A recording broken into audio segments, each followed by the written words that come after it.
दर्शक तथा श्रोतागण हामी यो सूर्यकुण्ड छठ पूजा आराधना समाजले आयोजना गरेको यो 7 घण्टामा हामी अगाडि बढिरहेका छौँ। यसरी निर्माण गरिएको छ यो पथरी संसदले वार्ड नम्बर 1। यो चाहिँ खानेपानीट्याङ्गीदेखि उत्तरमा रहेको यो घाटमा छठ स्थल यो यहाँ चाहिँ भक्तजनहरू भक्तालुहरू अगाडि बसिरहनु भएको छ स्थलभित्र। यो चाहिँ छठ स्थल हो। पथरी संसदीय वार्ड नम्बर 1 मा रहेको यो छैटी माताका लागि बनाइएको छठ स्थल। यो हरेक वर्ष यहाँ यसरी नै लाग्ने गर्छ।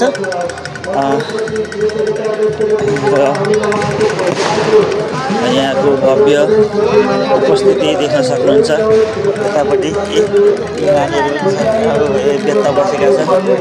यतापट्टि खाद्यान्न सामानहरू खाने चिजहरू रमाइलो चिजहरू देख्न सक्नुहुन्छ भने अगाडि दर्शन भक्तजनहरूको उपस्थिति छ। भक्तजनहरू यहाँ उल्लेख्य रूपमा उपस्थिति रहनु भएको यहाँलाई देखाउन चाहन्छौँ।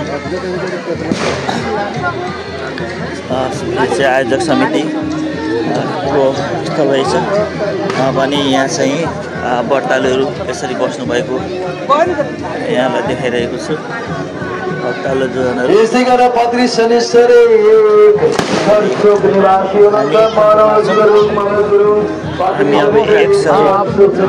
हामी एकसर यहाँलाई यहाँको वस्तुस्थिति देखाउन चाहन्छौँ। यहाँहरूलाई देखाउन चाहन्छौँ भक्तालुहरू यसरी अब सूर्योदयको प्रतीक्षामा हुनुहुन्छ उहाँहरू।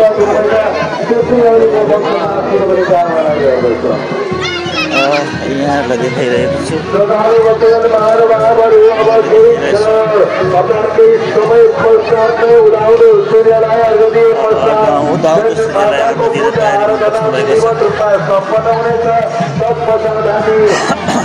यसरी देखाइरहेको छु यहाँलाई आदरणीय दर्शक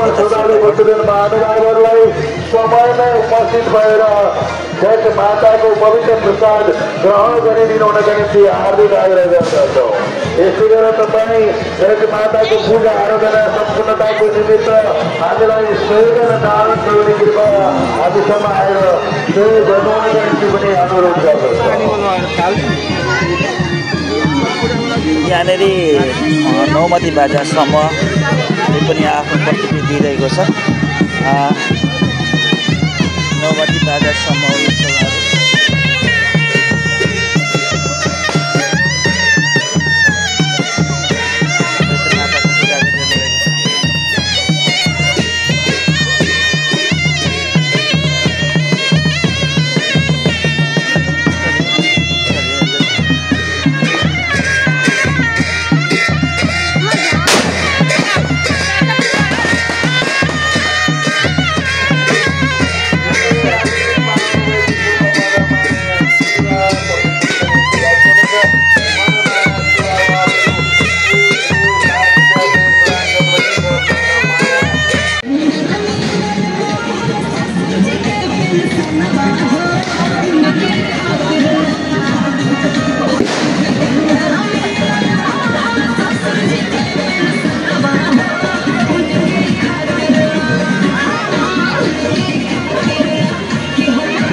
कृतज्ञता व्यक्त गर्दै उहाँ र उहाँको परिवारको जीवनमा सधैँ सधैँ सैन्य माताको कृपा रहिरहोस्।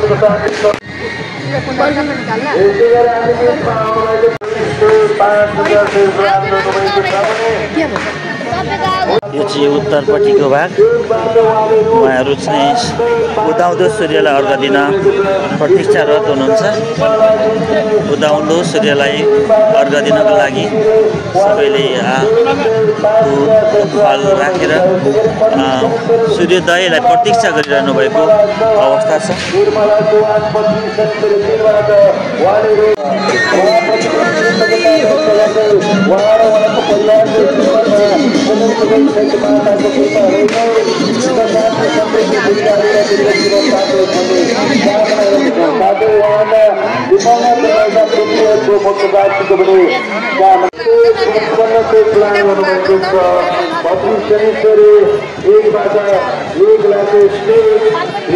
व्यक्त गर्दै उहाँहरू र उहाँहरूको परिवारको जीवनमा सधैँ सधैँ सत्य माताको प्रार्थना गर्दछ र उदाउँदो सूर्यको आराधना गरिरहनु भएको छ। सूर्य उदाउन केही समय बाँकी छ, यद्यपि उहाँहरू उदाउँदो सूर्यका निम्ति आराधना गरिरहनु भएको वितरण गर्नेछौँ। यो सम्पूर्ण श्रोताले भक्तजन महानुभावहरूलाई समयमै उपस्थित भए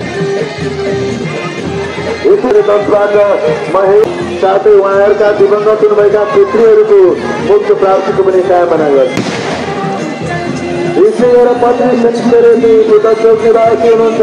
पत्नी शनिश्चरी बुद्धचोक निवासी कन्हैया प्रसाद शाह पत्नी शनिश्चरी बुद्धचोक निवासी हुनुहुन्छ। उहाँले ₹505 प्रदान गर्नुभएको छ। यसै गरेर पत्नी शनिश्चरी एकबाट हुनुहुन्छ। नेत्र तिम्सिना पत्नी शनिश्चरी एकबाट उहाँले ₹100 प्रदान गर्नुभएको छ। उहाँहरूप्रति कृतज्ञ कामना गर्दछौँ। साथै उहाँहरूका दिवंगत उहाँहरूप्रति कृतज्ञता व्यक्त गर्न चाहन्छौँ। यस्तै गरेर पत्नी विराटनगर 7बाट हुनुहुन्छ दुर्गा प्रसाद देवमाने उहाँले यस्तै गरेर उहाँहरूका दिवंगत हुनुभएका पितृहरूको मोक्ष प्राप्तिको पनि कामना गर्दछौँ।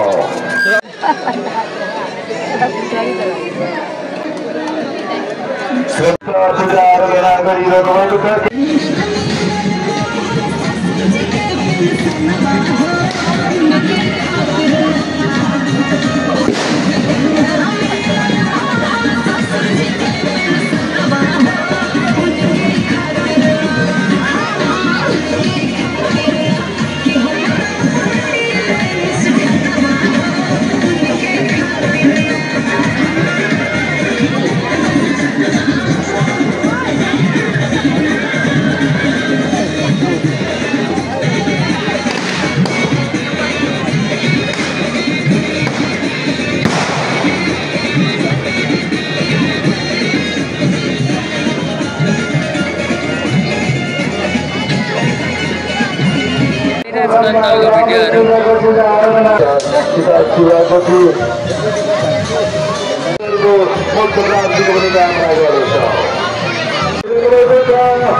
प्रसाद वितरणका निमित्त स्वयंसेवक साथीहरूलाई यो मञ्चमा आइदिनुको निम्ति आग्रह गर्छौँ। स्वयंसेवक साथीहरू यहाँहरू जहाँ पनि हुनुहुन्छ कृपया प्रसाद वितरणको निम्ति यो मञ्चमा आएर तयारी गरिदिनु। समयमै उपस्थित भएर सत्य माताको पवित्र प्रसाद ग्रहण गरिदिनु। साथै उहाँहरूका दिवंगत हुनुभएका पितृहरूको मोक्ष प्राप्तिको पनि कामना गर्दछौँ। महानुभावहरू प्रसाद वितरणको काम सुरु भइसक्यो। महानुभावहरू लामबद्ध भएर प्रसाद दिइदिनु होला। कृपया ग्रहण गरेर मात्र गाइदिन अनुरोध गर्छौँ। हामीसँग फुलका र फुल पनि छ, यो पनि उहाँले लगाउनु होला। आचार्य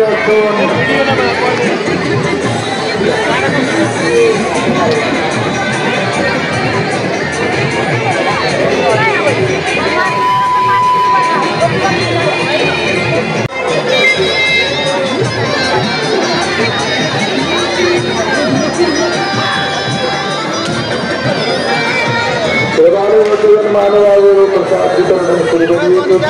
कृपयाहरू आएर टीका ग्रहण गरेर प्रसाद ग्रहण गरिदिनुमा अनुरोध गर्दछौँ। लामबद्ध